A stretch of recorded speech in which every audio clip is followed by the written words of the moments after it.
I am Scott Davis. Welcome to New World Birth. By accessing this presentation, you're inviting me to share this information regarding our passage through this challenging and very hopeful time. This is the care and feeding of a New World Age report for the Gregorian date of July 2nd, 2012, which is also one star in the Mayan Tzolkin calendar. And we're going to discuss the Capricorn full moon and Mars moving into Libra and both Mercury and Uranus turning retrograde. July 2nd is one star, and it carries the themes of abundance, playfulness, fertility, growth, ripeness, physical pleasure, and spiritual inspiration, artistry, creation, joy, and humor. One star is also known as one rabbit or one Venus, and the glyph star is the planet Venus, which is associated with death and rebirth because Venus disappears as the evening star and then reappears as the morning star. And last month,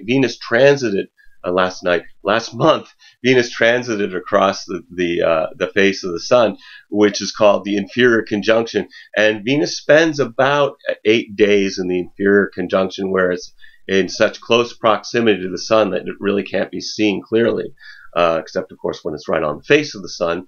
When Venus moves behind the sun, it's called the superior conjunction, and it's not visible for about 50 days.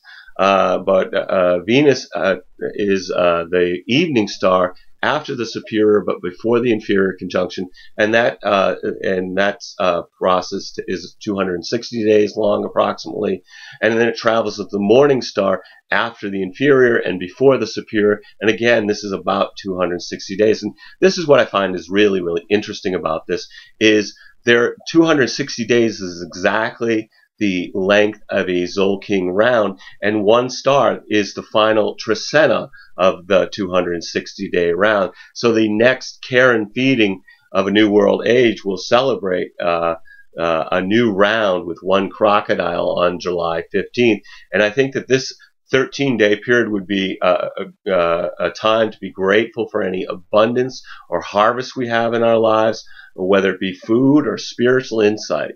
Astrologically, the one star trecena begins with Neptune and Pluto appearing to move in reverse motion from our perspective here on Earth. And then we have Venus and Saturn are both newly direct, as Mercury and Uranus appear to slow down to a stop. And I showed the mechanics of the retrograde planets in the one eagle care and feeding from June 19th, 2012. And this diagram here is to illustrate the 3 phases of a retrograde cycle as seen from the Earth. And we're approaching the retrograde cycles of Uranus, which will be exact on July 13th, and Mercury, which will be exact on July 14th. And when looking at the retrograde cycle of any of the personal or inner planets, basically the planets other than Uranus, Neptune, and Pluto, those inner planets provide information about a correction to our present course. And during this report period, we have Mercury traveling through the first stage of the retrograde process. And there are 2 important points to be aware of when looking at this cycle. The first point is the point where the planet appears to move in reverse again, and for Mercury in this cycle it's going to be at 12 degrees of Leo. And then the second point is the point where it appears to be moving forward again, and for Mercury this is going to be at 1 degree of Leo. The first stage here represents the shadow time, where it's past the point where it's going to eventually turn direct again, as it moves towards the point where the planet slows, stops, and begins moving in reverse. And during that first stage, we're receiving information about needing to adjust our direction. The second stage is the retrograde phase, and it's a time to watch the events that occur related to the information we received during the first stage. And then the third stage, this is the stage where the planet begins appearing as if it's moving forward again until it crosses the line where it originally turned retrograde, or originally looked like it was moving in reverse. And during the third stage, we move forward with a revision to our previous course. And we are currently in the first stage for Mercury. At the very beginning of this report period, Mercury entered into the first stage on June 27th. And so from now until July 14th, we are receiving information about an adjustment that needs to be made in our lives. And interestingly, on that same day, the 27th, that was the day that Venus turned direct. And Saturn began moving forward 2 days before that on June 25th. So right now is also a time where we're implementing changes and these are changes in our relationships that we became aware of during the Venus and Saturn cycles. Mars also, it completed its implementation phase on June 20th, so for its cycle.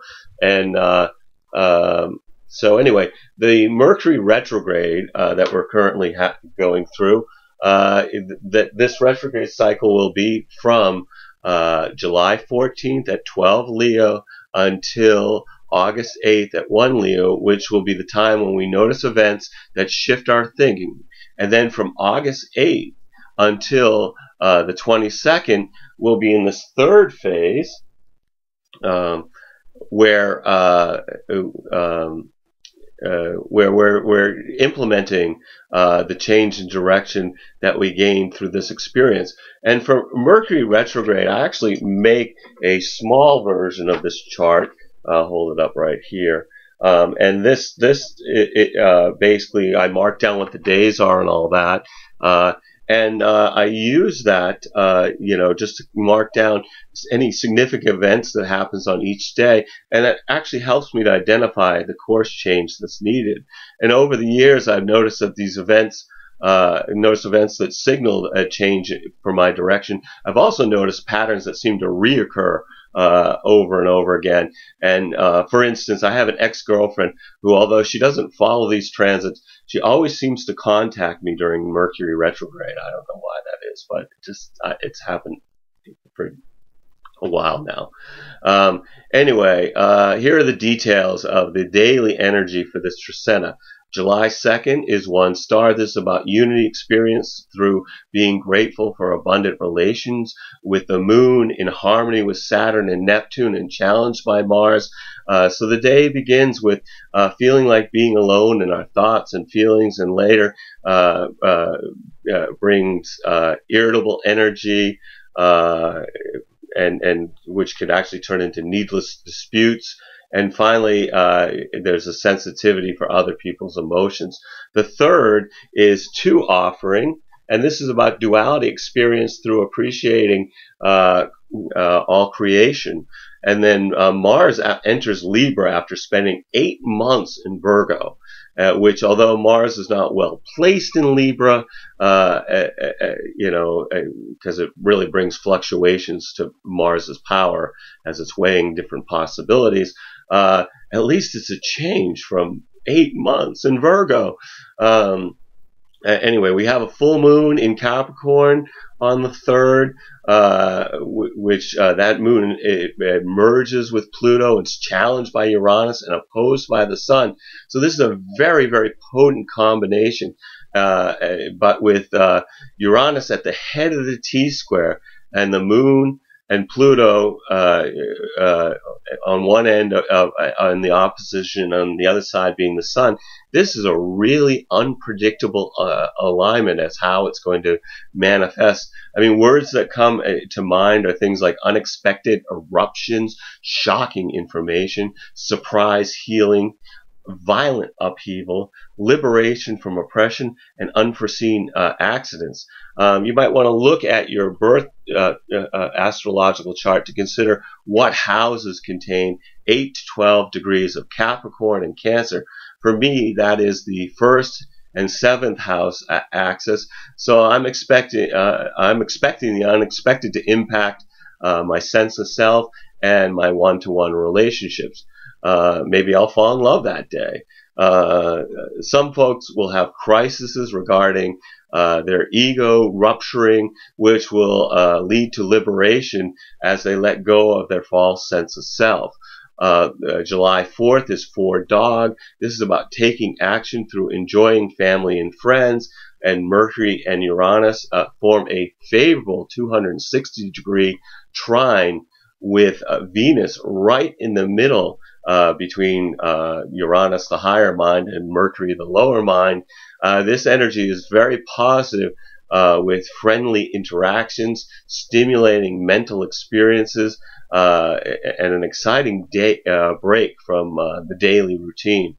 With the moon being challenged by Saturn and supported by Mars, the day begins with lonely feelings as though being out of touch with others, but later shifts to folks asserting themselves and feeling confident. And then the 5th is for monkey, and this is about stability through creating something new, with the Aquarius moon supported by Jupiter and Venus, and stimulated by Uranus and opposed by Mercury. The day begins with a pleasant sense of well-being, and then becomes restless with a desire to socialize. And finally, there's this feeling of conflict between thoughts and feelings. July 6th is 5 road. This is about empowerment through community service, as the moon is in Aquarius, and it finds support from Saturn in Libra, which brings sort of a realistic view of life. The 7th is 6 reed, which is like being in the flow through maintaining the home, as the Pisces moon merges with Neptune, is challenged by Jupiter and Venus, and harmonizes with Pluto. This is a day of shifting emotional energy, beginning with increased empathy for those around you, and later brings generous, benevolent feelings, and then shifting to sort of deep, profound emotions, and then wraps up with pleasant moods and the desire to socialize. And then July 8th is 7 Jaguar. This is about reflection through enjoying nature, with the moon in Pisces supported by the Cancer sun. It brings a day where the energy flows and people feel in harmony with themselves. The 9th is 8 Eagle. This is about balance, from seeing from a higher perspective. With the moon being opposed by Mars and in harmony with Jupiter and challenged by Pluto. There's emotional energies that move from being easy to get angry, and irritability, to being congenial with people, to feeling a compulsion to do something that's just not going to serve in the long run. July 10th is 9 Wisdom. This is patience through reflection, meditation, and forgiveness. And this is on the last quarter moon in Aries, merging with Uranus, harmonizing with Venus, and it finds support with Mercury and is challenged by the sun. So the day begins with impulsive feelings and perhaps rash actions, and is followed by the desire to be with those you love, and then brings the ability to express our feelings, and finally some sort of change in our daily routine. The 11th is 10 Earth. This is about manifestation through gratitude for Mother Earth, as the Aries moon is opposed by Saturn, which can cause have a disruptive effect in our relationships. July 12th is 11 Flint. This is resolution through being introspective, with the Taurus moon in harmony with Neptune, supported by Pluto and challenged by Mercury. The day begins with a sensitivity to the moods of others and possible psychic impressions, and later intensifies emotions, and finally the potential for feelings to overwhelm rational thought, which can really lead to people being critical in their communications. The 13th is 12 Storm. This is understanding through recognizing the gifts in adversity, with Uranus turning retrograde, which may have us reviewing the innovations we've created, with the Taurus moon in harmony with the Cancer sun. This brings energy for feeling in balance and connecting more with the positives in life, even if things aren't going smoothly. July 14th is 13 Ahau, 13 Sun. Movement to the next stage through honoring with the wisdom and memory of our ancestors, with Mercury turning retrograde and harmonizing with Venus, which brings the second stage of our cosmic course correction, with the light on a light for social energy, as if Venus is on the dock wishing Mercury a bon voyage. And on that same day, we've got the Gemini moon being challenged by Neptune, supported by Mars, and merging with Jupiter. The emotional energy of the day shifts from daydreams seeming more important than reality to courage to assert ourselves positively, and finally, good feelings and generosity towards others on the final day of the last trecena of this Tzolkin round. And we're, like I said, we're going to begin a new round on July 15th with one crocodile.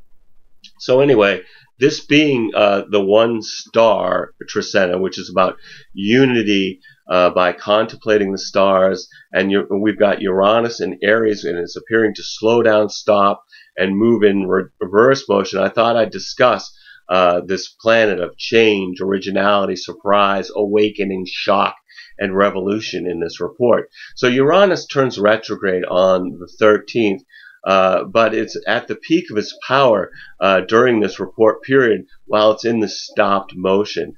And you may remember that Uranus entered Aries on March 11th, 2011, right after the opening day of the 9th wave of the Mayan Tun calendar, according to the researcher Carl Kallman. And it was on that day that Uranus moved into Aries that Japan had its earthquake and tsunami. And Uranus is almost exact right now. It just had its first exact square to Pluto, which will be felt as sudden transformative changes right through 2015. This is the energy of revolution in an uncomfortable alignment with death and rebirth. And we're seeing the impact of this celestial alignment in the news with stories of late, from the crumbling of financial empires to civil wars that are crossing into other countries, revolution and protest becoming more of the norm, increases in violence in some cities, explosive accidents, and cyber warfare to illustrate the power and influence of the Uranus-Pluto square. And Uranus in Aries seems intertwined with that 9th wave universal cycle during back then, and which I discussed the universal cycle in great length last year. And currently, it's interesting, Dr. Kallman and his followers continue to try to change the theoretical Mayan Tun calendar model in hopes of explaining the changes that we're all currently experiencing. The changes in the model since October of last year have absolutely zero basis in Mayan inscriptions or scientific method, although he does imply that they're based on that. The truth is, none of the changes from October 29th till currently have any actual underpinnings from Mayan inscriptions or any implied scientific method. These are simply the mental musings and have no practical application. And it's funny because at this point, I think that we're all going to realize that Kallman's theories was just a red herring to distract us from seeing the real explanation for the acceleration of our times, which is Uranus in Aries and its squaring of Pluto in Capricorn. But you can decide for yourself if, if through history you think 2011 is pivotal in human history, then, he may have something, or it could have just been Uranus traveling in Aries. But if we experience 2012 to 2015 as the time period of that transforms humanity, then Kalaman's theories has only been taking credit for events that really are better described through astrology.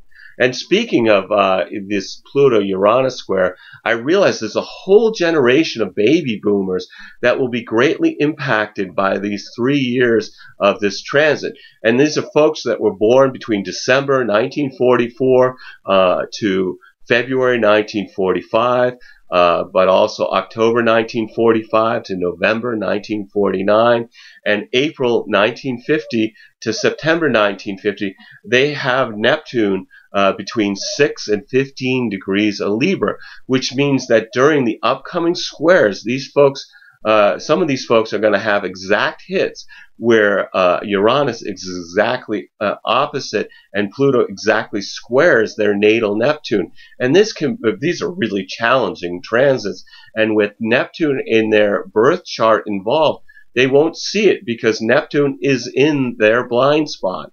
And so if you're one of these people, you may want to seek the guidance from an astrologer who understands how these transits would impact you based on your birth chart. These times and the ones on the horizon are going to be intense for all of us. So how do we navigate these tumultuous times as the old world dies, crumbles, and decays, which is Pluto and Capricorn, and the new world is born through the awakening of individuals, which is represented by Uranus and Aries? I think it's important to realize what it is to be authentic in your life, and also what the projection of the dying system is. As the system collapses, it's going to be important to recognize how much we've been conditioned into a belief system that is false and attached to the old and no longer viable structure. And one of the things I look at is my human design chart. And when I look at it, I remember my authentic essence and what parts of me are susceptible to these conditioning forces. Astrologer Lynn Hayes describes this period as, in our personal lives, the more authentically true that we can be to ourselves, and the more fearlessly we are able to face the cycles of change, the less difficulty we tend to encounter in the outside world, and the better able we are to manage these times of crisis. So this first stage of these squares for me is about releasing anything that is separate from your identity, and also to separate these things from your identity. Basically, if you are identified with it, it's very hard to change something. But recognize what is you and what is the other, what is the system, what is the thing that's going away. Because this is the time to stay out of the way of the wreckage, and so as to not become collateral damage. Eventually, we're all going to be called to build a new world, but currently the focus is on dismantling the old world before building the new. So, no matter whether you're engaged in tearing down the old or creating the new, or somewhere in between during this One Star Tzolkin, take the time out to be in the flow of the planet by being in nature and watching a sunrise or a sunset, communing with the stars, being conscious of the moment through introspection, meditation, being with somebody you love. Every single day we have is a blessing, no matter what dramas beckon to distract us. We are all giving the performance of the lifetime on this world stage. So just take some time out to observe the play as well as acting your part. Remember, you are a spiritual being here having this human experience in this incarnation on this planet Earth. So anyway, as always, thank you for coming and checking out New World Birth. The next segment, A Care and Feeding of a New World Age, will be on July 15th for One Crocodile and the beginning of a whole new Tzolkin round. We're also going to discuss the Cancer new moon and the sun moving into Leo. You can check us out on Facebook and YouTube and the Mayan Magics website. And I invite you to email me at newworldbirth@yahoo.com. If you have any questions or wish to schedule a reading, I'm providing readings and wish to make this service available to the greatest amount of folks. So I've created 3 options with 3 levels of compensation. And these readings are designed to provide information to help you navigate all these difficult times ahead. At the basic level, we'll look at your human design chart to help you understand how to use your individual strategy and authority in making decisions based on your unique design. I include 3 months of astrological transits that relate to your natal and progress charts, along with the human design reading at the middle level, and at the very top level, the human design and astrological transit reading is recorded and then sent to you as an MP3 file that you can download onto your computer. So anyway, if you're thinking about getting a reading, please contact me. I would love to provide you a reading during these uncertain times. You'll need to either call me here in Maine in the USA, or we can connect over Skype to receive your reading. And as always, I am deeply, deeply blessed that you've taken the time to connect with my passion for these ancient mysteries and their application in our journey during this incarnation. The light in me honors the light in you. Namaste in Lakesh.